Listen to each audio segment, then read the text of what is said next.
Hello everyone, welcome to inner depths. आज हम पढ़ेंगे क्लास 11 के फर्स्ट चैप्टर में। टॉपिक है themes of research and application, उसके बारे में। तो हमने पहले वीडियोस में देखा कि साइकोलॉजिस्ट क्या करते हैं और साइकोलॉजी की अलग अलग ब्रांचेस के बारे में। तो इससे हमें ओवरऑल एक व्यू मिल जाता है कि साइकोलॉजिस्ट किस तरह की एक्टिविटीज़ में एंगेज होते हैं। लाइक वो दो तरह की मेनली एक्टिविटीज़ करते हैं। फर्स्ट वो रिसर्च करते हैं और सेकंड वो एप्लीकेशन करते हैं उस रिसर्च से जो भी आउटकम आया है उसको। ठीक है। और जो ये रिसर्च होती है ये किस डायरेक्शन में होती है और फिर इसको अप्लाई कैसे किया जाता है, तो ये अलग अलग थीम्स पे डिपेंड होता है। तो आज हम कुछ थीम्स देखेंगे इसकी। तो चलिए स्टार्ट करते हैं। तो फर्स्ट थीम जो है वो है psychology like other sciences attempts to develop principles of behaviour and mental processes. कि साइकोलॉजी है वो दूसरी साइंसेस की तरह डिफरेंट प्रिंसिपल्स डेवलप करने की कोशिश करती है related to behavior or mental processes. In research, the main concern is with the understanding and explanation of behavior and mental events and processes. They draw conclusions which are supported by data. कि research में जो main concern है वो है कि जो behaviour और mental processes हैं उनको समझना और उनको एक्सप्लेन करना। और फिर वो क्या करते हैं कि कंक्लूजन बनाते हैं जो भी डाटा उन्होंने गैदर की है उससे। They design and conduct experiments और studies under control condition on a wide range of psychological phenomena.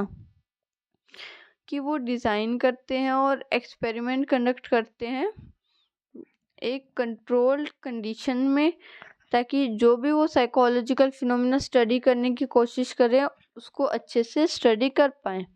The purpose is to develop general principles about behaviour and mental processes. और पर्पस क्या होता है कि जो जनरल प्रिंसिपल है उनको develop किया जा सके बिहेवियर और मेंटल प्रोसेसेस के रिलेटेड जो भी हैं। The conclusion drawn on the basis of such studies apply to everybody and are therefore universal। जो conclusion आते हैं वो बेसिकली सभी पे अप्लाई किए जा सकते हैं और यूनिवर्सल होते हैं, क्योंकि जो डाटा गैदर किया है वो हर तरह की पॉपुलेशन से गैदर किया हुआ है। Experimental, comparatives, physiological, developmental, social, differential and abnormal psychology are generally regarded as domains representing basic psychology। कि जो भी डिफरेंट फील्ड्स हैं, चाहे वो एक्सपेरिमेंटल हो, फिजियोलॉजिकल, डेवलपमेंटल, सोशल साइकोलॉजी हो, एबनॉर्मल साइकोलॉजी हो, ये सारे एक डोमेन है बेसिक साइकोलॉजी के। और जो रिसर्च है वो बेसिक साइकोलॉजी के अकॉर्डिंग होती है और फिर जिस फील्ड की रिसर्च होती है वो उस डोमेन में डाल दी जाती है। तो ये है फर्स्ट थीम जो अभी हमने समझी। तो नेक्स्ट थीम पे चलते हैं। नेक्स्ट थीम है second theme, human behaviour is a function of the attributes of persons and environment. कि जो ह्यूमन बिहेवियर है वो एक फंक्शन है किसका, उस पर्सन के एट्रीब्यूट और इन्वायरमेंट का। तो इसमें क्या होता है, Kurt Lewin first proposed the famous equation B is equal to FPE, which suggests that behavior is the product of a person and his environment।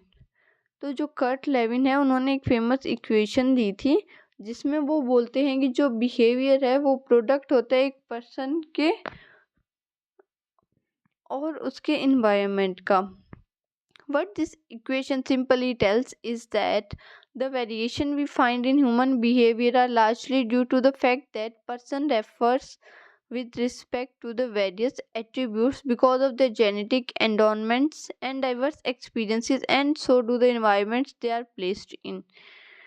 तो वो बोलते हैं कि जो ह्यूमन बिहेवियर है वो बनता है जो डिफरेंट, पहले तो वो जेनेटिक्स से आता है कि जब जैसे वो जो भी पर्सन वो पैदा हुआ है, जो भी उसको जेनेटिक्स से मिला है, ठीक है, फिर जो भी एक्सपीरियंसेस उसने फेस किए हैं, और थर्डली जिस भी इन्वायरमेंट में उसको प्लेस किया है।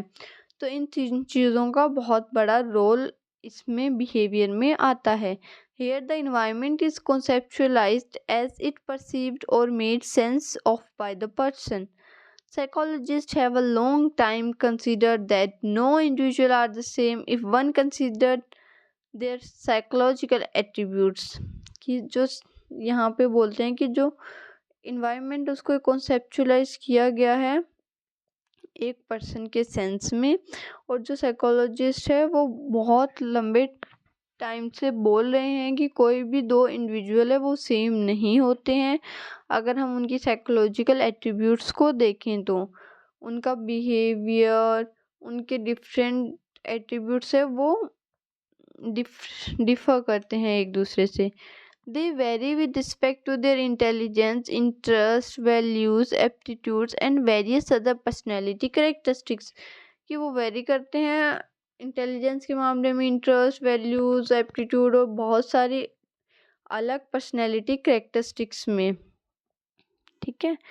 So psychological test came to be constructed to make sure such differences, और इसीलिए साइकोलॉजिकल टेस्ट को बनाया गया ताकि जो डिफरेंसेस है इंडिविजुअल्स के बीच में उनको मेजर किया जा सके। A discipline called differential psychology which focused on individual differences emerged and flourished in late 19th and early 20th century.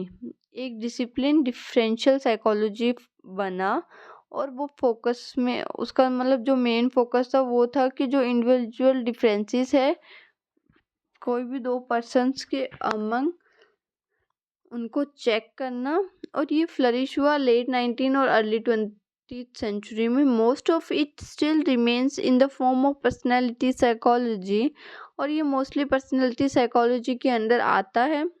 Psychologist believe that although core psychological processes are universal, they are susceptible to individual dispositions. Besides individual differences, psychologists also believe that there are variations in behavior which occur due to the environmental factors. This is a view which psychologists have taken from anthropologists, evolutionary theorists, and biologists. तो psychologist believe करते हैं कि जो psychological processes है वो universal है और वो सभी पे लागू होते हैं। कि ठीक है इंडिविजुअल डिफरेंसेस है उनको छोड़कर साइकोलॉजी ये भी मानते हैं कि जो बिहेवियर में जो वेरिएशन है वो इन्वायरमेंटल फैक्टर्स की वजह से भी है। और ये जो व्यू है ये साइकोलॉजिस्ट ने एंथ्रोपोलॉजिस्ट, इवोल्यूशनरी थ्योरिस्ट और बायोलॉजिस्ट से लिया है कि वो बोलते हैं कि जैसे जैसे पर्सन इवॉल्व होता है, जैसे जैसे इन्वायरमेंट में वो रहता है, वैसे वैसे चीज़ें चेंज होती हैं। तो ये थी सेकंड थीम। नेक्स्ट है theme number 3, human behaviour is caused, कि ह्यूमन बिहेवियर कैसे बनता है। Most psychologists believe that all human behavior can be explained in terms of causes which are internal to the organism or external having location in the outside environment. कि most psychologists मानते हैं कि जो human behaviour है वो उनको मतलब explain करते हैं ह्यूमन बिहेवियर को कि ये इस चीज़ के कारण हुआ है। अगर किसी को गुस्सा आ रहा है तो वो बोलते हैं कि इसको गुस्सा आ रहा है क्योंकि ये कारण है, किसी को खुशी हो रही है तो ये कारण है। कोई भी ह्यूमन बिहेवियर है उसका कोज बताते हैं वो, चाहे वो कोज इंटरनल हो, जो भी पर्सन है उसके अंदर से आ रहा हो, चाहे वो एक्सटर्नल हो कि चाहे वो बाहर इस स्टिमुलस से आ रहा हो। Causal explanations are central to all sciences because without understanding them no prediction will be possible. जो कॉजुअल एक्सप्लेनेशन है कि मतलब जो हम बोलते हैं कि ये हुआ तो ये इस चीज़ की वजह से हुआ, कि कोज वाली जो एक्सप्लेनेशन हम देते हैं ये सभी साइंसेस में देते हैं और इसके बिना प्रिडिक्शन लगाना भी पॉसिबल नहीं है।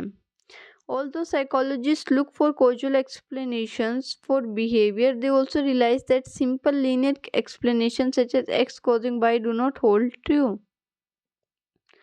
कि साइकोलॉजिस्ट कॉजुअल एक्सप्लेनेशन देते हैं बिहेवियर के बारे में, पर उनको ये भी रियलाइज़ होना चाहिए कि जो सिंपल लीनियर इक्वेशंस है, एक्सप्लेनेशन है, जैसे कि कोई कारण, कोई चीज़ हुई तो वो किसकी वजह से हुई, ये कई बार सच नहीं होता। Like X causing Y do not hold true.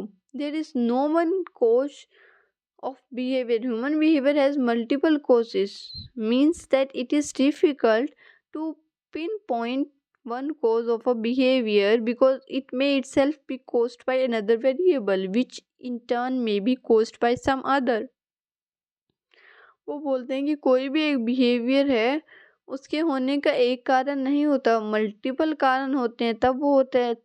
तो इसलिए ये डिफ़िकल्ट हो जाता है कि हम किसी एक कोज़ को पिन पॉइंट कर देंगे ये इस वजह से हो रहा है, क्योंकि नेक्स्ट टाइम हो सकता है उस वजह से वो सेम बिहेवियर ना हो। इसलिए बोलते हैं कि जो बिहेवियर है उसके मल्टीपल कॉजेस होते हैं। ओके, समझ आया? ये थी थीम 3।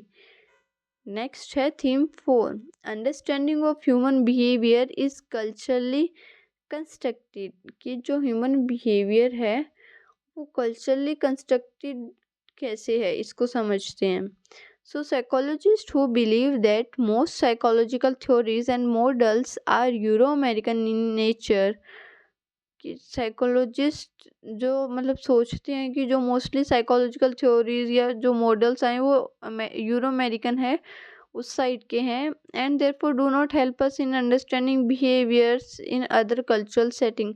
और इसीलिए बिहेवियर को समझने में दूसरे कल्चरल सेटिंग में हेल्प नहीं करते हैं। A similar critique is made by feminist who argue that psychology offers a male perspective and ignores the perspective of women. कि जैसे हम बोलते हैं कि साइकोलॉजिकल जो थ्योरीज है वो यूरो अमेरिकन है, तो वो जो दूसरे कल्चर्स हैं उसमें हम नहीं अप्लाई कर सकते। वैसे ही एक क्रिटिक जो फेमिनिस्ट है उनकी तरफ से भी आया कि जो साइकोलॉजी की जो थ्योरी है वो मेल पर्सपेक्टिव की